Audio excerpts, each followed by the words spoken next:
afternoon, everyone, and welcome to the Rotary Club of Fort Worth. We're so glad to see you all here today. We're going to start by our invocation given by Becky Burton, CEO of Girl Scouts of Texas and Oklahoma Plains, followed by our national anthem played by Harriet Harrell, Principal, the Harrell Group.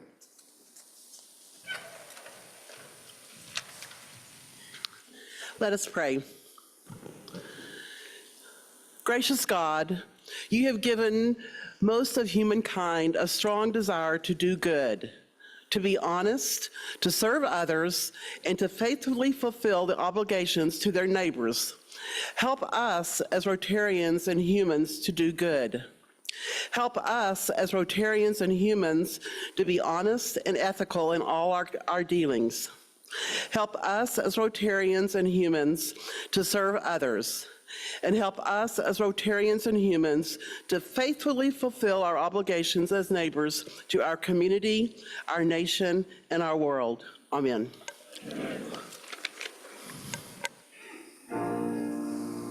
Oh, say can you see by the dawn's early light what so proudly we hail at the twilight's last gleaming, whose bright stripes and bright stars through the perilous fight for the ramparts we watched were so gallantly streaming, and the rockets' red glare, the bombs bursting in air, gave proof through the night that our flag was still there. Oh, say does that star-spangled banner yet wave for the land of the free and the home of the brave? Thank you, Becky. Now to welcome our visitors is Kelly Lauder, Senior Advisor, Engage FI.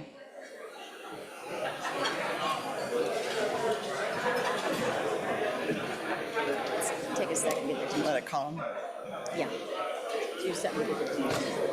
Good afternoon. Louder. Good afternoon. Hello, fellow Rotarians. Everyone, good afternoon. Thank you, President Rebecca. I'd like to welcome our guests that are here with us today. May you feel as welcome as I did every time I visited this club before I joined. First, we have Courtney Holt, guest of Laura Patton, if you'll please stand.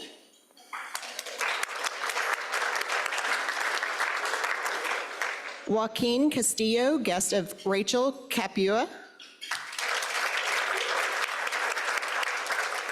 Scott Pitt, a guest of Randall Howard. We also have Brent Hutchinson, a guest of Randall Howard. Avon Polk, guest of Randall Howard.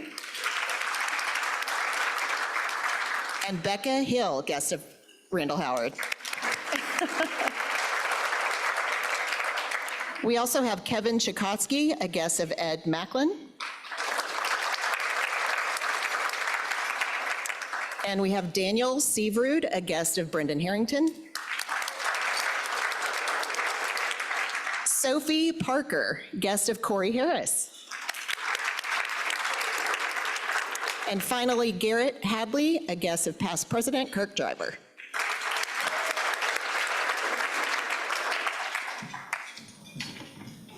Thank you, Kelly.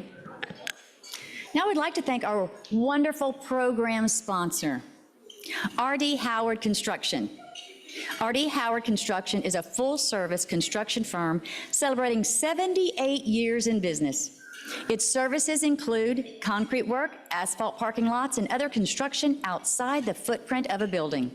They also do construction management and general contracting for owners like DFW Airport, TxDOT, government agencies, Fortune 500 firms, and more. They have done work in Texas and 6 other states. Thank you, Randall, for your continued support of our club.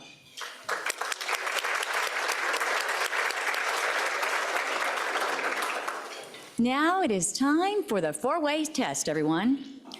First, is it the truth? Second, is it fair to all? Third, will it good?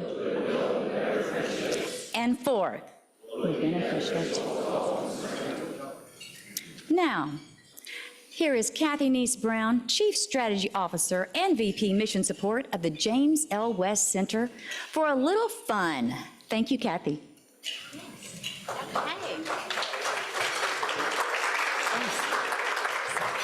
Thank you. We are not going to host a newscast today. I don't know whether to be offended or not, but I am coordinating the newscast for the club year on behalf of President Rebecca. And I wanted to share a little bit of information to welcome new newscasters into the group. We will have an activity today. Our goal for the duration of the time the newscast would take, which is about 3 minutes, is for you as table communities to get to know each other and to almost literally reach across the aisle and meet people that you have not connected with at Rotary. The fabric of Rotary is one of the assets and takeaways that we leave with each lunch. And so we will use today's newscast time to build community among Rotarians. A little highlight of the coming newscast year, we are going to be creating a newscast resource group for new newscasters so that we can share resources of how a newscast comes together.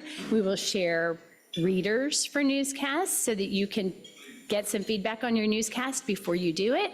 And so we are pulling together the tools to make it easier to join the newscast family. So I hope you will join us, and we will be back in the newscasting fashion next week. So for the next 3 minutes, I encourage you to build community around your table and your adjacent tables. If you are at a table that is not full, please get up and move around, much like offering the peace in your religious services.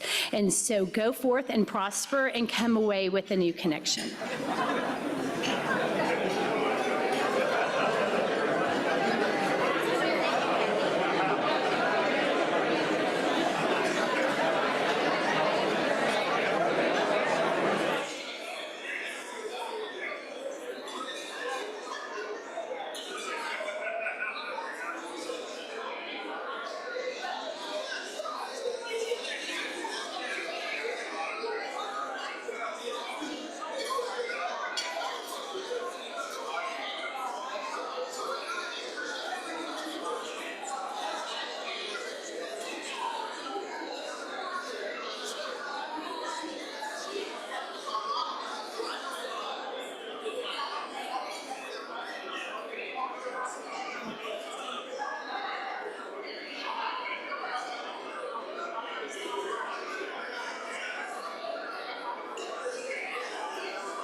15 seconds, everyone, 15 seconds.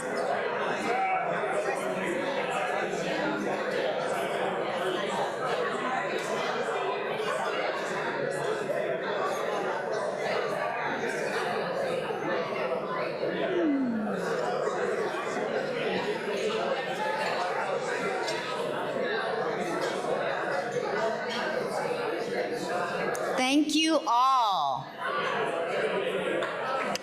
Thank you, thank you. Kathy Neese Brown, thank you very much. So just a show of hands, did you learn anything interesting or new of someone at your table or across from your table? Great. Great. Did you enjoy that? Yes? Okay. Thank you for doing that. We've had a interesting last week, so we thought that would be a great way to just stay really positive and bring everyone together, learn something new about each other. That's the purpose of Rotary. We have a few announcements. I want to let you all know that we'll be having a committee fair in 2 weeks, August the 2nd. Come and learn about all of our Rotary committees and where you want to participate. It'll be before our regular program in the Camilla rooms, so get here a little early and take a look. I'm not promising anything, but there may be some really big prizes. Okay. So we'll see you early on August the 2nd. Some additional announcements we have. We'll be hearing from Ed McLinn, insurance consultant, Champion Insurance, to let us know about some fun the social committee has planned. And Ed will be followed by Ryan Barrera, Chief Advancement Officer, Campfire Texas First, with a Community Outreach Committee update. Thank you both. Nearby, there they are.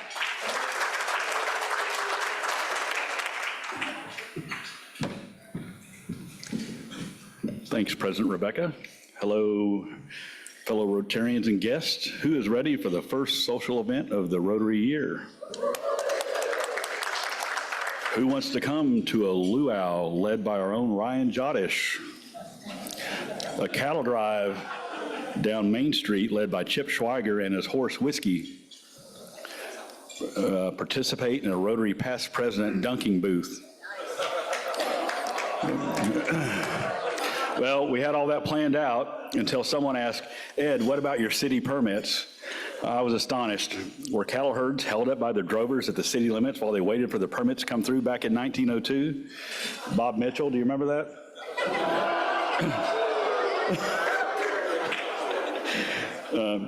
Where's the city permit for the daily cattle drives in the stockyards? Where exactly does the city code address luau's? I have no idea. Well, while we wait 18 months or so for those permits to wind their way through 20 floors of City Hall, we're going to have a happy hour on Wednesday, July 31st at Grace, a couple blocks away at 777 Main. $20 will get you some delicious appetizers. Beverages will be your responsibility. It will be a great opportunity to visit on a casual basis with your fellow Rotarians and many of our new members. We also encourage inviting anyone you may know that might be interested in joining Rotary to come and learn more to attend the happy hour. I think there's a QR code. Scan the QR code for a link. The deadline to register will be next Friday, July 26th at 3 p.m. And feel free to come talk to me after the meeting if you have any questions. Thanks.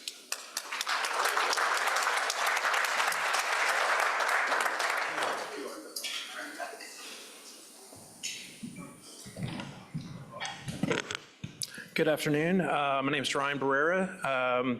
I'm privileged to serve as chair of our community outreach committee for the club.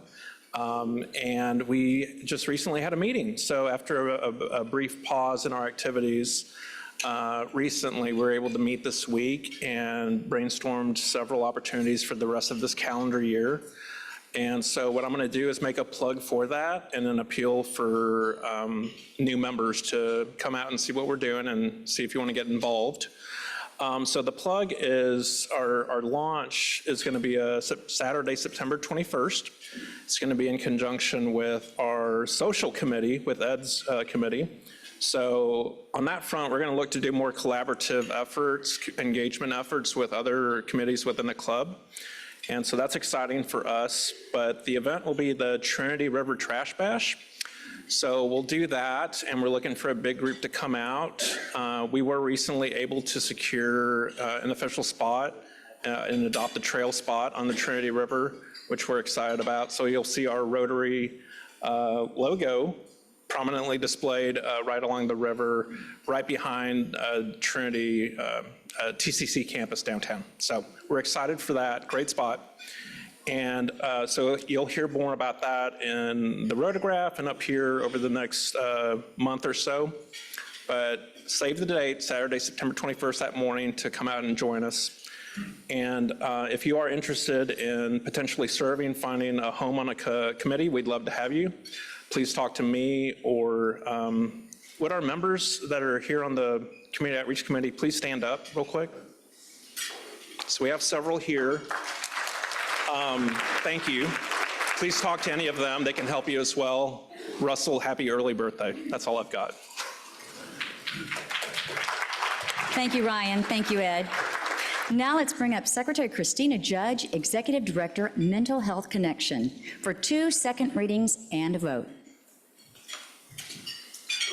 Thank you. Happy Friday, everyone. I always hesitate because you're very petite to raise this, so I promise I'll put it back down. We have 2 second readings today. The proposed members are Leslie Shields, title owner, company, The Shield Company, classification insurance. Proposer is Michelle Krim. I move her election subject to attending a new member Rotary information session. All in favor? Any opposed? The ayes have it, and she is hereby elected. Welcome to Leslie.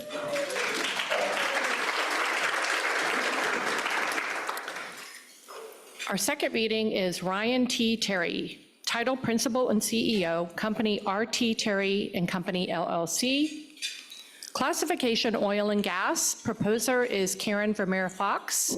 I move his election subject to attending a new member Rotary information session. We have a motion and a second. All in favor, say aye. Aye. Opposed? The ayes have it, and he is hereby elected. Welcome, Ryan Terry. And now, past President Gary Cumby has a new member introduction.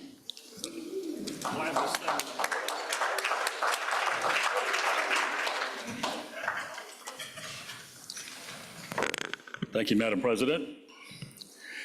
It is my pleasure today to lose my badge, but I'll find it again, and to introduce my friend, Mark Lucas Kelly, into our Rotary Club. Mark is a part of a well-known Lucas family that has been in the funeral home business for 6 generations. They began their business in the town where I grew up, Grapevine. Mark grew up in the family business and then went off to school to the University of Texas. I make time for those people that want to salute either for or against. After that, he decided to seek fame and fortune in other places and other fields of endeavor. He began in the western U.S. and eventually crossed the country to Vermont. Along the way, he was a history and government teacher. He coached mock trial teams in public schools. He managed 2 public radio stations. He built a world-class resort in Moab, Utah. He ran a major university student newspaper in Seattle. He was an actor in Los Angeles, and more. But after a couple of decades, he decided to settle down and come back home to Tarrant County and the family business, and so he did in 2013. On the advice of a friend, he joined the Grapevine Rotary Club and has been a valued member there for 10 years. When I first met Mark, we discovered our Grapevine connections, and we began to talk about people we knew. And it turns out that his great aunt, Helen Lucas, was my 3rd grade teacher. She was a sweet lady. I spent 2 happy years in her class.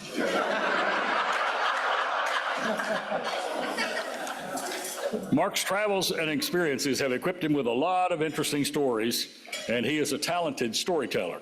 I encourage you to sit with him at some future meeting and hear a story or 2. It's not hard to get him started. I'm not sure what interesting story he's going to tell on himself today, but I'll tell you one.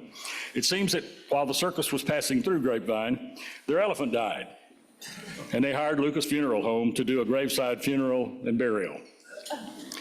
Mark said it was quite an undertaking. But Grapevine Club's loss is our gain. Please welcome Mark Kelly.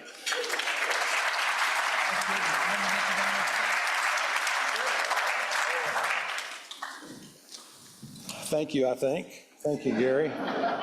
No, funeral directors don't get to wear Hawaiian shirts often. This is a homage to past President Gary Cumby. I look forward to getting to wear it again sometime. My 10 years in Rotary, I received more than I gave back. I can tell you just quick, I'll sum this up because we have 3 minutes and I don't want to run the risk. I'm sure that President Montgomery would not hold me in contempt like Judge O'Hare did Pastor Ron Price recently. That's a micro newscast for you. All right. 10 years Rotary. Feeding poor children lunch in the summertime because they don't get to go to school and get it. We did that every year. Putting out flags on Main Street during every holiday. Hosting Valentine's dinners for shut-in seniors. Donating computers to students and raising scholarship money. And taking medical supplies to Havana, Cuba through Caritas. That was a highlight. Little did I know, I just wanted to get involved in something that gave back when I came back and got into the family business. I did not know Rotary would be such a good fit for me, and I love it. It's like Matthew 25:40, really. It's living that. So I'll move on. I moved my office over here to Harper and Lucas. Robertson Muller Harper Funeral Home is what it's been for 146 years. We've been in business with Trey Harper for 20. We're partners, and we've changed the name to Harper and Lucas. Same people, just a different name on 8th Avenue. So that's why I moved over here to join you guys. If it was my granddad's time, he'd take out a tape measure and size you up. And he used to do that. His name was Zippy, and I went to lunch with him a lot of places, and people got a kick out of it. But the times have changed. For the better in some ways. So I won't bore you with that. I'll leave you with this so I don't run over. I and we celebrate lives. Truly, that's my role, is to make a family feel better at the darkest time. And you do that. I mean, I can't preach someone out of hell or into heaven. That's out of my milieu. But I can tell their life story in a way the family deserves it. So I'll end by giving you a little story given to me by an old Baptist preacher, the story of the brothers Fred and Ted. Fred died, and Ted went to the pastor and said, "Preach, if you can work the word saint into Fred's service tomorrow, there's $1,000 in it for you." Pastor thought, okay, so he did his writing that night, and he took to the podium the next day at the church, and he said, "Y'all, we're all gathered here to honor Fred's life. We know he had quite a reputation that preceded him. He kept with loose women and took to the bottle, and he was a character, but compared to his brother Ted, he was a real saint."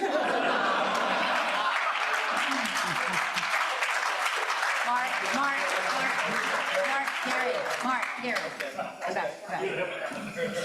Wait, I want to get him down the steps. I don't want a client that saying. It's okay. Is he uh-oh. Give me a lamp post or something. I can hold on to it. Here you go, Mark. I have knees that used to work, so. Thank you, Michelle. Thank y'all for having me. Look forward to serving with you. Gary and Mark, thank you so much. I had the opportunity this week to have breakfast with these gentlemen. Yes, it was entertaining. Breakfast ran over, and I highly recommend the visit and getting to know him. The stories and where he's been and what he's done, very entertaining, very interesting. I can't wait that you can share more of those in the future. Now, our chairperson of the day, which you've all been waiting for, past President Fernando Costa, Assistant City Manager, City of Fort Worth.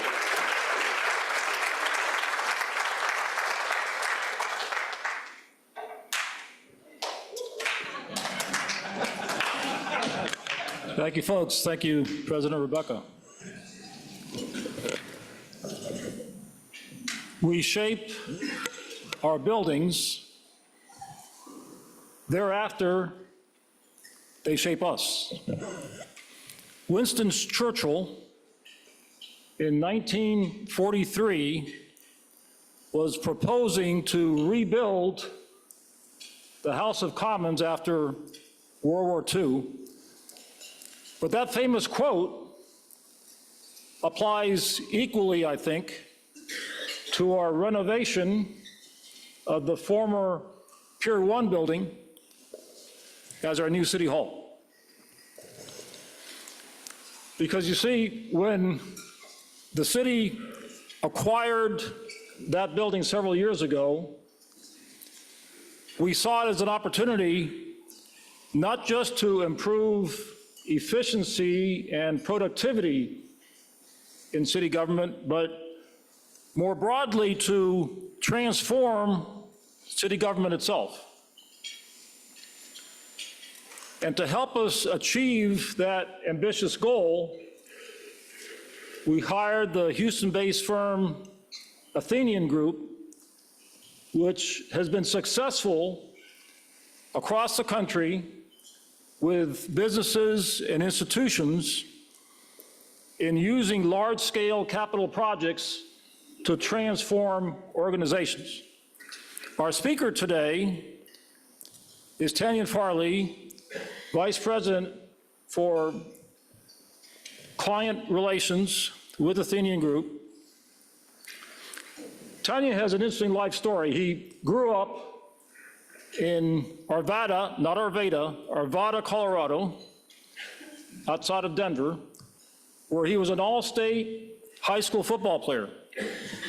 And he came to Texas to go to school at Rice and played tight end and special teams and long snapper for the Owls football team. And he won't tell you the story, but in his first game, the kicker set an NCAA record by kicking 5 50-yard field goals against SMU, and the long snapper was our speaker, Tanya Farley. He went downhill from there. But he's doing a magnificent job as program manager for the renovation of the Pier 1 building as Fort Worth City Hall. Please join me in welcoming Tanya Farley.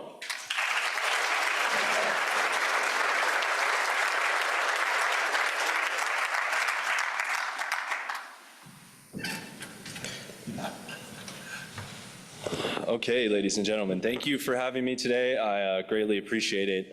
One of the wonderful things about what I get to do in my profession is getting to go all around the country and work with amazing folks like you, like Fernando, like those that are in the city of Fort Worth to figure out how to take the next step in the legacy of your great city. And that is never easy. And it is never something that goes without an enormous amount of thought, an enormous amount of compromise, an enormous amount of support. So before we dive into today's presentation, there's a few folks I do want to thank. So I want to thank Fernando and the leadership of the city of Fort Worth. I want to thank former council member Zeta, who's here, who's been a big supporter of the program and challenged me throughout the program, which is great. We need to be challenged. And I want to thank council member Beck as well, who's here today, who has been a big driving support of this project, obviously being in District 9. It's an important part of the legacy of the city of Fort Worth. As Fernando mentioned, it is a building, but it is so much more than that. The city of Fort Worth really wanted to commit to driving to something different, to delivering a new way of city government, which is not easy, right? That is a very difficult challenge to undertake, but I applaud them for doing that. So we're gonna talk about that project today, but first I wanna talk a little bit about who we are at Athenian, kind of the folks you see around town, the folks you see in our building, and otherwise, I think, oh, that one's going in and out. So on my team here, City of Fort Worth, obviously myself, but Dove Alberg and Joanne Peterson, and then Brandon Douglas.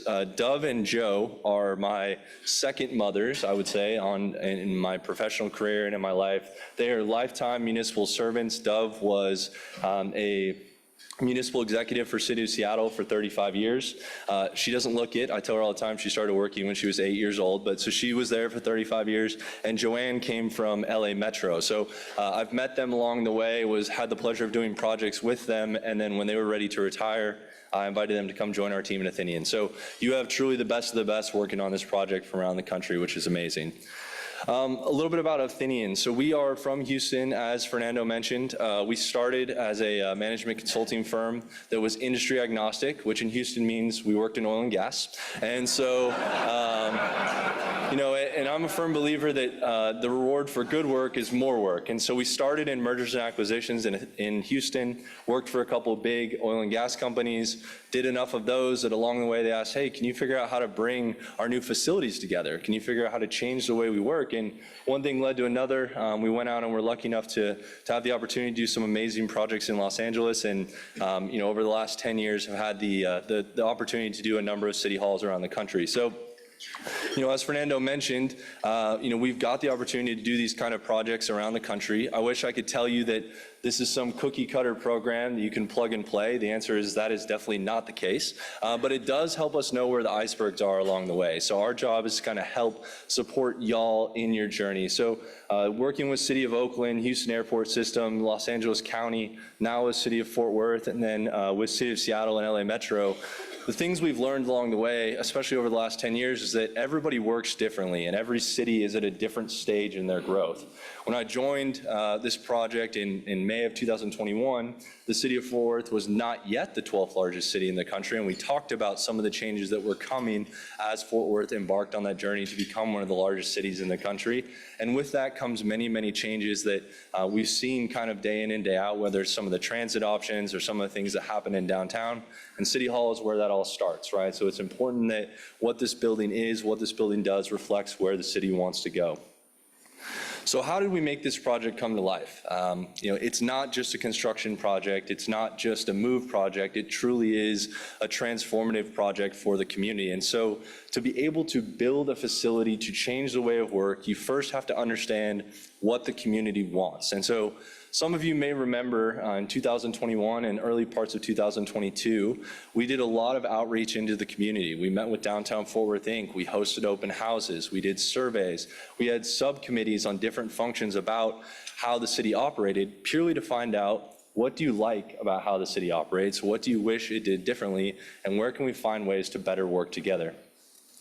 We work together with those groups. We work with local agencies, our elected officials, city staff, the amazing city staff at City of Fort Worth that have been working so hard for the community in conditions that were not great a lot of the time, right? And it's very difficult, as is, to get people to come and work for local government. It makes it even more difficult when the facilities are not great. So part of this project that we heard time and time again, that we've seen across the country, is a great way to increase recruitment and retention, to provide better city services, is to give them a facility that they're proud to want to be at, proud to want to bring folks to, and otherwise. So ultimately, we came up with a set of goals for this project that talked about, jump back here. Ultimately came up with a set of goals that talked about what the city wanted to do. They wanted to do something truly transformative. They wanted to shape the next 50 years of City Hall. For those of you that have been to the current City Hall, I think we're on about year 50 at this point, maybe 52. And so it's something that the city wants to find a way to make sure that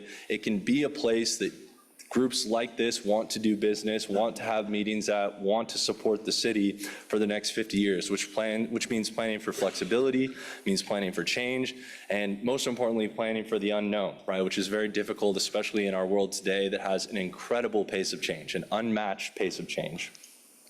So how did we start out? So we started out with really kind of 4 key goals. What do you want to do? How do you want to get there? What are our options, right? Because as Fernando mentioned, we came on board just after the city purchased the Pier 1 building. If you had been in the Pier 1 building at that time, it was a beautiful building, but it was also 20 plus years old. It was set up very much for a corporate America style facility, which is not great for public interaction. It's not great for maximizing efficiency of space utilization. And ultimately, we knew that we needed to make a place that was a true civic campus for downtown Fort Worth. So in that, we came with many options to city leadership, to city government, and to our elected officials, and met with all of them individually and talked about, not only with former Mayor Betsy Price, with current Mayor Matty Parker and the different councils, is what is important to you, what's important to your communities. And one of the things that I applaud them on, I applaud everyone that attended our sessions, is Fort Worth was unabashedly bold in what they wanted for this project, which is amazing for someone like me to not have to guess, right? You know what you heard from the group, and it's about how to make it come to life. So we sat down with the individual departments, and one of the things that we see time and time again with local government is when they acquire a facility, it's not about how do we want it to work or how do we maximize it, it's how many people can we fit in this facility, right?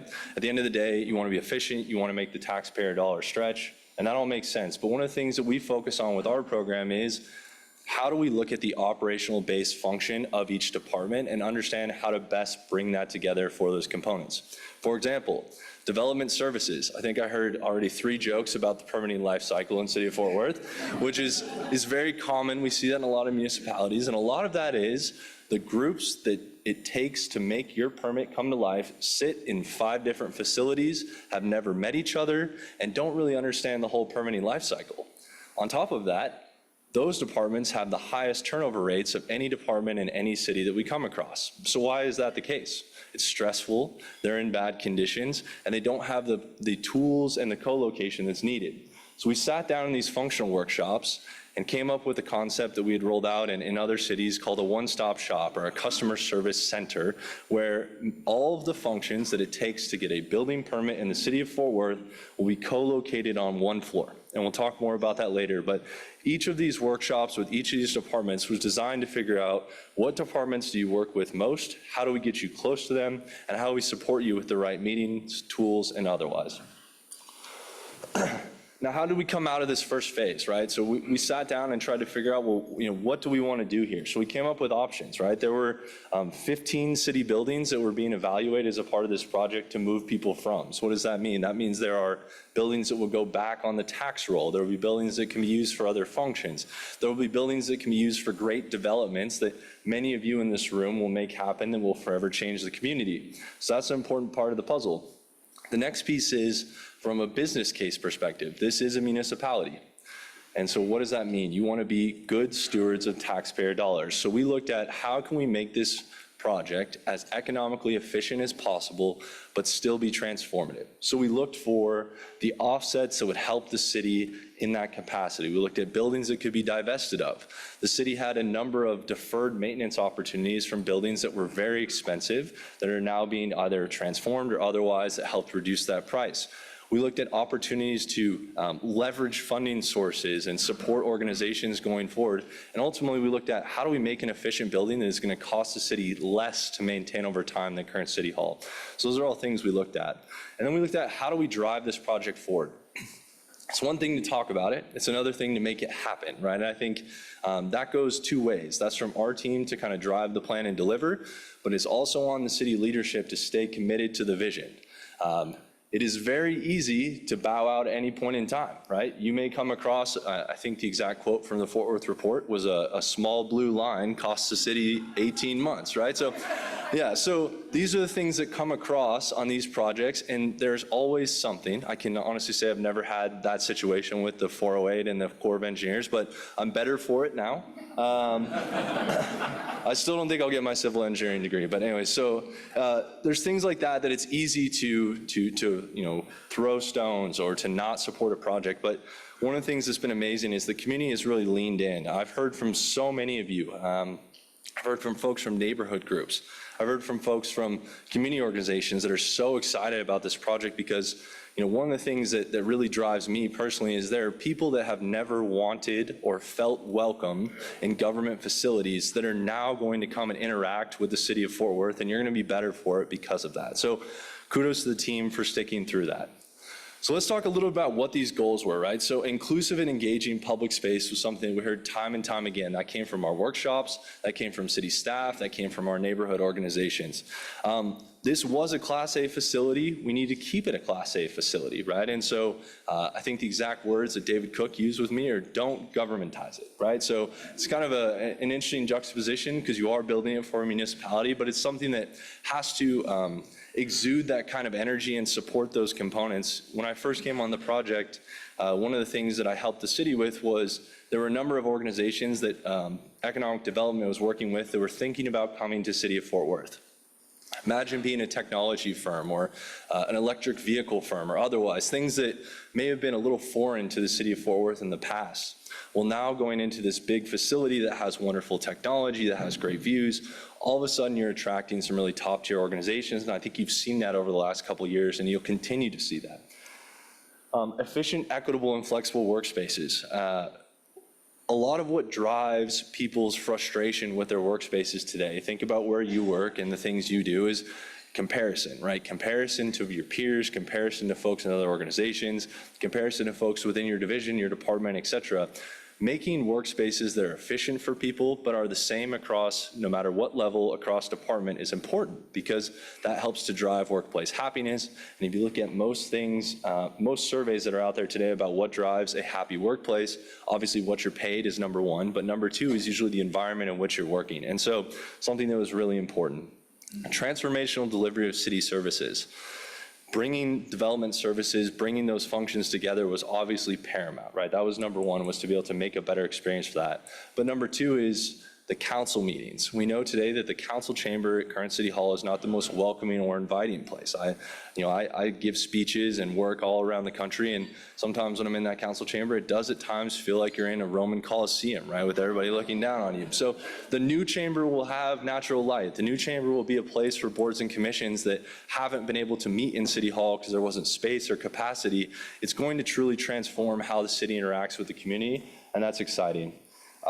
Cost efficient and sustainable. So we had a sustainability open house, I think 2 years ago now with Councilmember Beck, and that really originated with Councilmember Zeta with some of the things we worked together on. And we're excited to drive a facility that, as you'll see in a minute, has sustainable, natural, heavy timber southern pine. And so there's things that Fort Worth has not historically done that is now happening in this project. So you have something that's truly community-based, but it's also different in its ability to be sustainable, to be efficient, and chase some of those LEED status. And then finally, the vision for the next 50 years. It's no secret there's been a lot of change in Fort Worth, especially over the last 4 years that I've been here, even more so over the last 10 to 15 years, and there will be more as you go forward. We see this City Hall project, as Fernando mentioned, as the direction in which the city of Fort Worth is heading and really being able to support that capacity. So let's talk a little about what this project looks like, right? That's how we've gotten to where we are today. So the sheer volume of city employees alone is quite large. And you're thinking about 1,400 employees at move-in, 1,600 at final capacity. So we have one floor of the tower that is still a private tenant, so that's the 18th floor of the building. It is a 20-story high-rise, but it's actually 18 floors only, so the fourth floor, there's no fourth floor, it's unlucky in Japanese culture, and then there's no 13th floor, which is unlucky in American culture. So it's a little bit of a moniker, but anyways, it is what it is. So when you go there, don't look for the fourth floor, there isn't one. So as we go forward, the city will move and have 1,600 people. We're about 50% right now in, maybe just a little under 50%. By the end of the year, we'll have most of the groups in. You'll get to see everybody is here in just a second. But and on top of that, building a new council chamber facility. The current council chamber sits about 140 people. The new chamber will seat about 250, right? And we'll have ADA seating. We'll have all kinds of AV and assisted hearing components, things that just aren't happening today because of the age of the chamber will be able to do. There'll also be a much larger work session room that can support not only city functions, but boards and commissions and otherwise. So we're adding parking to support those components and a number of other functions to really bring this building to life. So pretty exciting kind of overall what we're driving with that component of the project.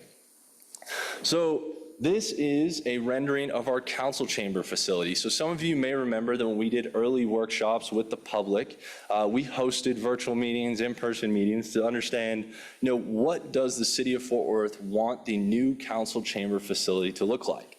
Now, if you look really closely here, you can see an easement running through our property. No, I'm just kidding. So We had our workshops that we hosted with the public, and we had a number of wonderful concepts that were brought forth for what the chamber could look like. We're working with Boca Pal Architecture that's located here in Fort Worth, and Mark Dabney and his incredible group, and then Brinkley Sargent Wigginton, which is based out of Dallas, amazing architects across the board.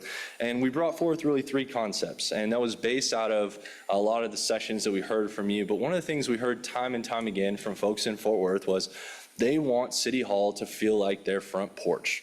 They want people to be able to come and go and have candid conversations, feel relaxed, but be able to be candid in nature. And so the team came up with this concept, which is called the porch. And so the porch, as you see here, is a structure that is incredibly difficult to build. Okay, I think Scott and the team can attest to that. We'll talk about it in a minute, but it is going to be one of the coolest council chambers in the country. It'll personally be the coolest one I have built because it brings a couple of really amazing elements to light. Number one, there is natural light into a council chamber facility, which is almost impossible to do for really 2 reasons, right? Reason one is natural light, if it's not angled properly, can really negatively impact the audiovisual components of the facility. And number 2, we live in a crazy world, so rifle fire and otherwise is something you have to contend with. And so I applaud the team. We did a lot of really amazing studies, not only shadow studies, but we brought in experts. We worked with the 4th Police Department, the marshals, some of our team, to look at all the viewpoints from around the city to create a safe but welcoming component. We also have sustainable southern pine in our roofing structure. So some of you may remember late 2021 with the hyperinflation starting to kick off. You may remember at that point in time that structural steel was about $7,000 a ton. And we are doing a municipal project, and that is not the highest and best use of funds. So we looked at other options. We wanted to do something different. We wanted to do something sustainable. Sustainable southern pine came up as a mass timber roofing option, which is really great. Number one, obviously sustainable in nature, but number 2, there's really nothing like it in the North Texas region, which is really exciting.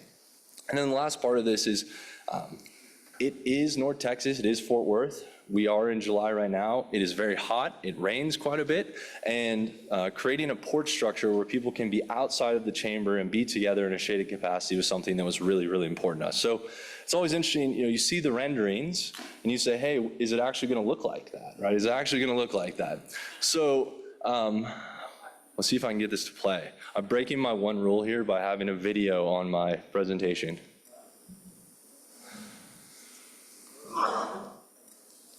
I don't know if I'm gonna be able to get it to go here. I'll talk it through. Okay, so this is a recent video from actually yesterday, okay, fresh off the press here from one of our drone videos. And this is our council chamber facility. So that wood roof structure that you saw in this previous image here is coming to life, right? So it is looking like what we're supposed to do. I joke with the team all the time, it's amazing. It looks like an incredible Lincoln log project here that's coming together. But so the mass timber roofing structure is all in place now. We're starting to put, oh, we're playing, there we go, that's great.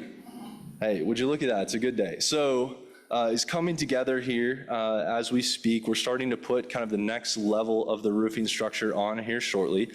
We just actually took the crane away that was supporting this. This is a 300-ton crane. Each one of those long span beams that are across the top are about 100 foot long and weighed about 28,000 pounds. So think about that, right? It was a pretty amazing sight to see when it went up. We had members of mayor and council, city staff, and otherwise come sign the last beam before it goes up, so they'll be forever a part of that chamber, which is really amazing. On the side of the facility here, you can see a really cool 2-story glass staircase that's being put together here, which will connect the lower level, which is the council work session room, and the upper level, which will be the public council session, and we'll connect to the facility. So you can see we're making kind of a connection here to the building, which will be awesome. That'll be completed later this year. So you'll be able to walk in on the lobby level at City Hall, walk right in the council chamber, 250 seats, restrooms, ADA accommodations, and one of the best AV setups of any council chamber that'll be in the country. So this is slated for completion early part of next year, and we're targeting March or April as kind of our first council meeting at a new facility. So despite some egregious setbacks, I would say, we have been fully on track since our start really last July. So pretty exciting. So just to kind of show you what do these beams actually look like when they're not 30, 40 feet in the air. You can see kind of a couple mock-ups we had here on site. So we'll start with the far left image. That is a mock-up of the cross-section of where the beams actually come together. Something kind of to note there, that's a 5-foot tall piece of wood, right? So these are not small components that are up there. Pretty amazing how that all came together. The next two photos are actually from the factory where the wood was put together and installed. So this is called a glulam beam. So they source the southern pine, they bring it up to southern Minnesota, and they assemble it all together here. Now, I've done a lot of these projects around the country. I was fully expecting to show up at the factory to inspect it and see a fully automated, state-of-the-art machine. That was not the case. It was this is truly made in America by hand, which is really amazing. You can see on the far right image there was them clamping together after the glue is made. We talked to the guy who does the QA on the glue every single day. He mixes it by hand. It's something that you should be really proud of when you look at this facility. It should fill you with civic pride because this is something that is truly made in America and I think is a testament to what a government building should be.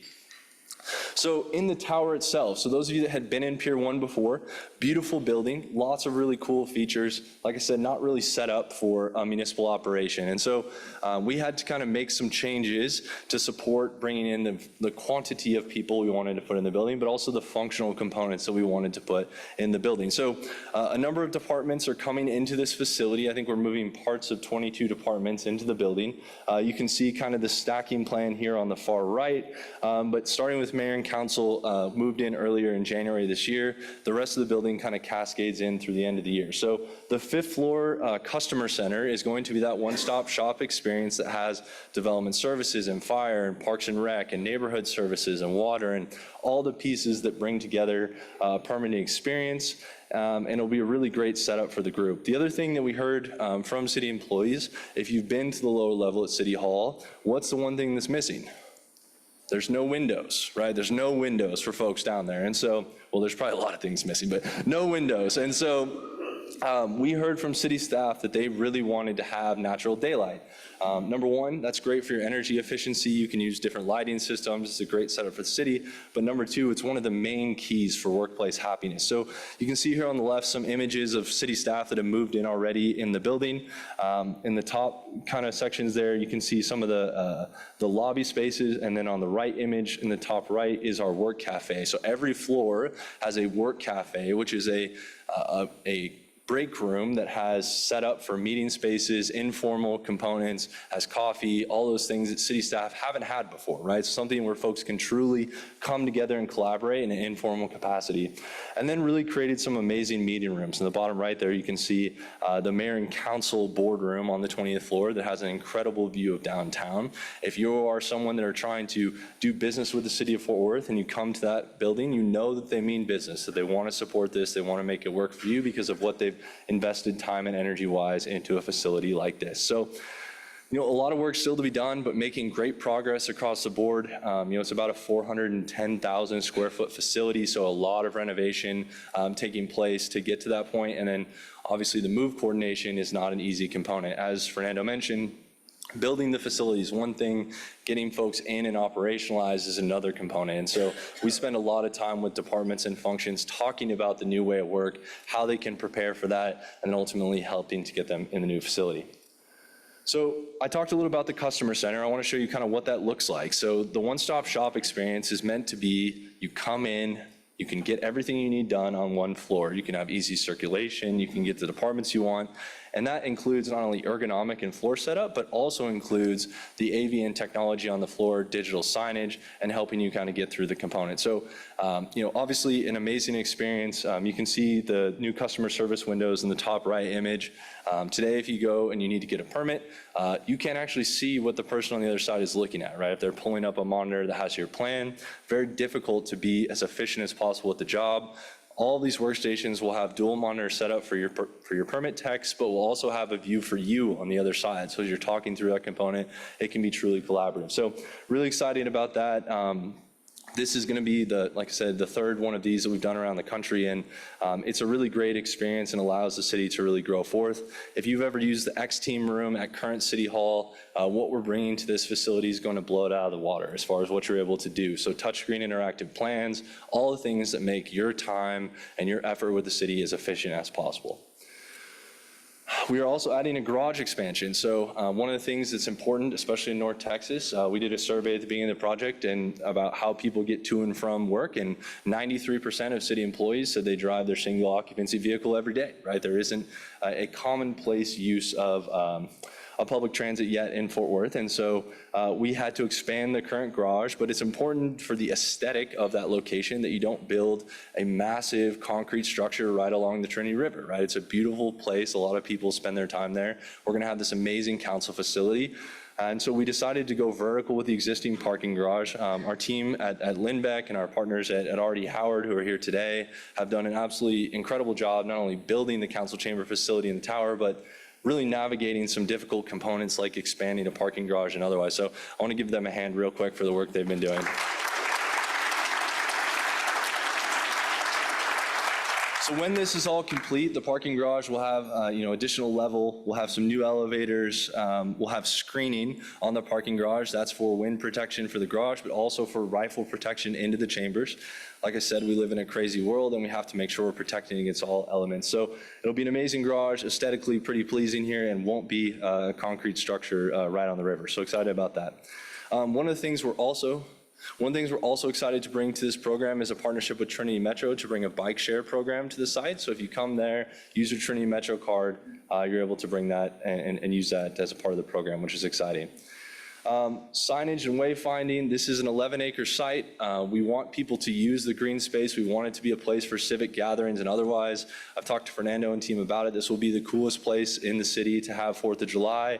In the future, when this is all done, you'll have a great vantage point, lots of wayfinding to get you around the city. You can see some of the signage replacements we'll be making here. So when you drive to City Hall, it'll feel and look like what you want. So with that, I'll stop here and take any questions. I appreciate y'all having me today. Yes, sir. So can you say what the private offices are, who private offices are and how they market rate? Yes, they're market rate rent. That's a requirement with our leasing program. And the only remaining tenant is Ulrich Barnes. Yeah. Other questions? Okay, great. Thank you all so much for having me. I appreciate it.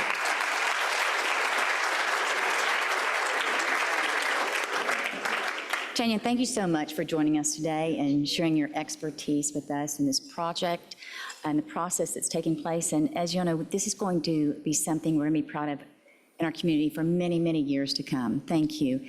And as to share our appreciation with you taking the time today, we have made a donation in your name to the Rotary Polio Plus Foundation. Awesome. Thank you so much. Thank you for being here. Thank you so much. We appreciate you. And we'll definitely be having you back to give us an update. Fernando, we look forward to a private tour for our Rotary Club. Thank you. After hours, 4th of July. Any other suggestions? Again, we'd like to thank our wonderful sponsor, RD Howard Construction, full-service construction firm celebrating 78 years in business. Thank you again, Randall, for your continued support of our club. We have a few announcements. Today, we can't wait for our Finance Committee meeting in the Rotary Office Room 305. If anyone has any time on their hands, feel free to join us. Next week, we'll be hearing from Dr. Karen Duncan, President and CEO of JPS, and we'll be learning all things John Peter Smith Health Network. We hope to see you there. This weekend, tomorrow, we do have a board meeting retreat. And members of our board, we can't wait to see you there, 8:30 a.m. here at the Fort Worth Club. Thank you all for choosing to be with us today. Have a great weekend. We are adjourned.